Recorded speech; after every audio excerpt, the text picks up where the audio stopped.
യാത്രകൾ തന്നെയാണ് ജീവിതത്തിന്റെ അകത്ത് ഏറ്റവും കൂടുതൽ അറിവുകളും സന്തോഷവും നൽകുന്ന കാര്യം കേട്ടോ. അപ്പോൾ നമ്മുടെ UK യാത്രകൾ വീണ്ടും തുടരുകയാണ്. ലണ്ടൻ വിശേഷങ്ങളിൽ ഇന്നത്തെ യാത്ര നമ്മൾ ഒരു കാറ് വാങ്ങാൻ വേണ്ടിയിട്ട് പോവുകയാണ്. അപ്പോൾ കൂട്ടുകാരന് വേണ്ടിയിട്ട് കാറ് നോക്കാൻ വേണ്ടി ഞങ്ങൾ മറ്റു സുഹൃത്തുക്കളും കൂടിയിട്ട് യാത്ര പോകുന്ന സമയത്ത് റോഡിന് ഇരുവശവും നല്ല വലിയ ഫാമുകളാണ് കേട്ടോ. സ്വന്തം ഓരോ വ്യക്തികളുടേതായിട്ടുള്ള വലിയ ഫാമുകളാണ്. ഫാം എന്ന് പറഞ്ഞു കഴിയുമ്പോൾ നമ്മൾ ഉദ്ദേശിക്കുന്ന പോലെ ഒരു ഏക്കർ പറമ്പോ 2 ഏക്കർ പറമ്പോ അങ്ങനെയുള്ള ഒരു കൃഷിയെ അല്ല. ഹെക്ടറുകൾ കണക്കിനാണ് പറമ്പ് കൃഷിക്കായിട്ട് സെറ്റ് ചെയ്തിട്ടേക്കണം കേട്ടോ. അപ്പൊ അങ്ങനെ പോണ വഴിക്ക് നമ്മൾ കണ്ട ഒരു ഫാമിന്റെ അകത്ത് കൗതുകം ഉണർത്തുന്ന ഒരു കാഴ്ച കണ്ടു. ആ കാഴ്ചയാണ് ഇന്നത്തെ ലണ്ടൻ വിശേഷങ്ങളിൽ നമ്മൾ ഷെയർ ചെയ്യുന്നത്.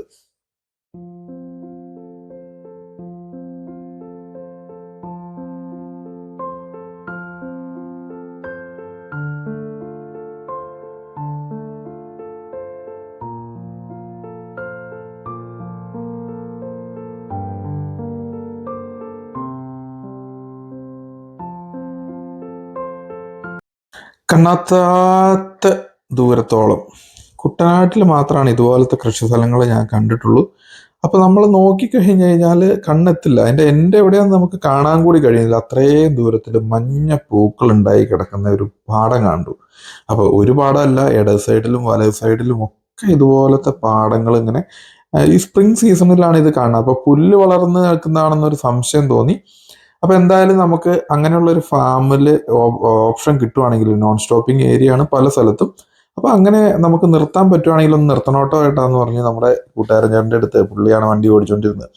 അപ്പോൾ മൂപ്പര് കിട്ടിയ തക്കത്തിന് ഒരു ഫാമിന്റെ എൻട്രൻസിൽ കയറ്റി ഫാമിന്റെ ഏരിയയോട് നമ്മൾ വണ്ടിയൊക്കെ ഇട്ടിട്ട് നോക്കുമ്പോൾ ഈ മഞ്ഞ പൂക്കൾ ഉണ്ടായി നിൽക്കുന്നത് കൃഷി ചെയ്തിരിക്കുന്നതാണ്. ഇത് പൂക്കളുടെ കൃഷിയല്ല, മറിച്ച്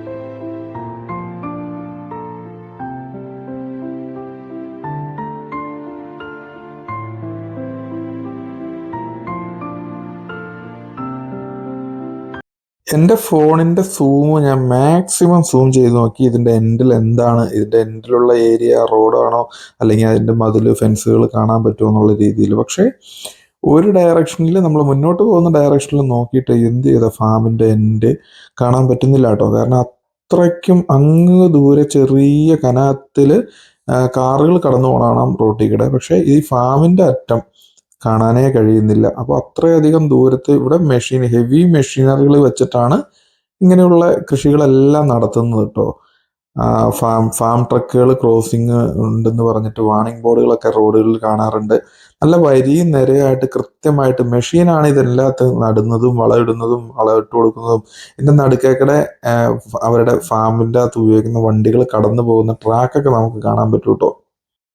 കൃഷി നമ്മുടെ ഒരു ജീവാത്മാവും പരമാത്മാവും എന്നൊക്കെ പറഞ്ഞ പോലെ കൃഷിയോട് ഭയങ്കര താല്പര്യമുള്ളത് കൊണ്ട് ഫാമിൻ്റെ അകത്ത് ഇറങ്ങാൻ പാടില്ലാത്തതാണ്. എന്നാലും നമ്മൾ ഇറങ്ങി നോക്കി. നമുക്കുടെ ഒരു കൗതുകമാണല്ലോ. ഇതെന്താണ്, എങ്ങനെയാണ് കൃഷി ചെയ്തേക്കണേന്ന് അറിയണം. അതുപോലെ തന്നെ നമ്മളെപ്പോലെ തന്നെ മറ്റു പലരും അവിടെ വണ്ടിയൊക്കെ കൊണ്ടുവന്നിട്ട് വീഡിയോയും ഫോട്ടോയൊക്കെ എടുക്കുന്നുണ്ട് കേട്ടോ. നല്ല എന്താ പറയുക, ഈ ഒരു വ്യൂ മനസ്സിന് ഭയങ്കരമായിട്ട് സന്തോഷം നൽകിയ ഒരു സംഭവം കേട്ടോ. കൃഷി ചെയ്തേക്കണ ഐറ്റം എന്നാന്ന് വെച്ച് കഴിഞ്ഞാൽ കടുകാണ്. റാപ്സീഡ് എന്നാണ് ഇവിടെ അറിയപ്പെടുന്നത് അതിൻ്റെ പേര്. ഞാൻ വീട്ടിൽ വന്നതിന് ശേഷം ഗൂഗിൾ ചെയ്ത് നോക്കിയിട്ടാണ് മനസ്സിലാക്കിയത് ഇത് ഓയിലിന് വേണ്ടിയിട്ടാണ് ഇവർ കൃഷി ചെയ്യണത് ശരിക്കും പറഞ്ഞു കഴിഞ്ഞാൽ. സാധാരണ പല ഫാമുകളിലും നമുക്ക് പ്രവേശനം പാസ് മുഖേന ആണെങ്കിൽ ഇവരിവിടെ മെയിൻ എൻട്രൻസിൽ ഗേറ്റ് ഒന്നും പുതുതായിട്ട് വെച്ചിട്ടൊന്നുമില്ല കേട്ടോ. അപ്പൊ ഇങ്ങനെയുള്ള ഫാമുകളിൽ നമുക്ക് ഫാം ടൂറിസം പോലെ സംഭവങ്ങളുണ്ട്. നമ്മൾ അവരുടെ പൈസ കൊടുത്ത് അവരുടെ ഫാമും അവരുടെ ഫാം ലാൻഡിലും ഉള്ള എക്യുപ്മെന്റ്സ് പരിചയപ്പെടാനും അങ്ങനെയൊക്കെയുള്ള ടൂറിസം അവിടെ ഉണ്ട്. ഫാം ടൂറിസം എന്ന് പറഞ്ഞിട്ട് നമ്മുടെ നാട്ടിലുണ്ടല്ലോ അതുപോലെ. അപ്പോൾ ഞങ്ങളത് ഇങ്ങനെ ഒരു എൻട്രൻസ് കിട്ടിയപ്പോൾ അവിടെ ഗേറ്റും വെച്ചിട്ടില്ല, ക്യാമറ ഇല്ലാത്തതുകൊണ്ട് ഞങ്ങൾ വണ്ടി നിർത്തി കയറുമായിരുന്നു. ഇപ്പൊ നമ്മൾ നോക്കിയാൽ കാണാൻ പറ്റും, ഇടത് സൈഡിൽ ഫാം ഒരു സ്ഥലത്ത് വിളഞ്ഞു നിൽക്കുന്നു, ഒരു സ്ഥലത്ത് പുതുതായിട്ട് റെഡി ആക്കുന്നു. ശരിക്കും പറഞ്ഞു കഴിഞ്ഞാൽ കൃഷീനെ മാക്സിമം ഉപയോഗിച്ചിട്ടുണ്ട്. ഈ ക്രോപ്പ് ഇവർ കൃഷി ചെയ്യുന്നത് ഈ സ്പ്രിംഗ് സീസണിലാണ് ഈ കൃഷി ഉള്ളത് കേട്ടോ. ഓരോ ക്ലൈമറ്റിനനുസരിച്ചിട്ടുള്ള ഓരോ ഐറ്റംസ് ആണ് ഇവർ കൃഷി ചെയ്യണത്. അപ്പൊ അങ്ങനെ പോരുന്ന വഴിക്ക് റോഡ് സൈഡിൽ കുതിര, നോൺ സ്റ്റോപ്പിംഗ് ഏരിയ ആണ്, വണ്ടി നിർത്താൻ പറ്റില്ലാത്ത സ്ഥലമാണ്. എന്നിരുന്നാലും ഞങ്ങൾ എന്ത് ചെയ്യുന്ന വെച്ചാൽ ഒരു റെസിഡൻഷ്യൽ ഏരിയയിലേക്ക് പതുക്കെ കയറ്റിയിട്ട് വണ്ടി സൂം ചെയ്ത് ഫോട്ടോ എടുത്താണ് ഈ കാണുന്നത് കേട്ടോ. കുറച്ച് കുതിരകളും ഒക്കെ ആയിട്ട്. കുതിരകൾ, ആ കുതിരലായം എന്നൊക്കെ പറയണ പോലെ ഫാമാണ് അവരുടെ, കുതിര ഫാമാണ്. അപ്പൊ അതിൻ്റെ അകത്ത് പുല്ല് തിന്നാൻ വേണ്ടിയിട്ട് പുള്ളിക്കാരന്മാരെ വെറുതെ അഴിച്ചു വിട്ടേക്കുക.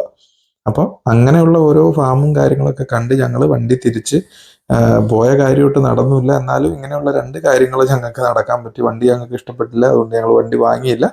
തിരിച്ചു വരുമ്പോൾ ഒരു ഡാം, ചെക്ക് ഡാം പോലത്തെ ഒരു ഡാമും കണ്ട് മനോഹരമായിട്ട് ഈ UK യാത്ര ചെയ്യുമ്പോഴൊക്കെ ഇത്രയും പ്ലസന്റ് ആയിട്ടുള്ള ഒരു അറ്റ്മോസ്ഫിയർ ആണ് നമുക്ക് കിട്ടുന്നത് കേട്ടോ. യാത്രകളെല്ലാം സന്തോഷമുള്ള.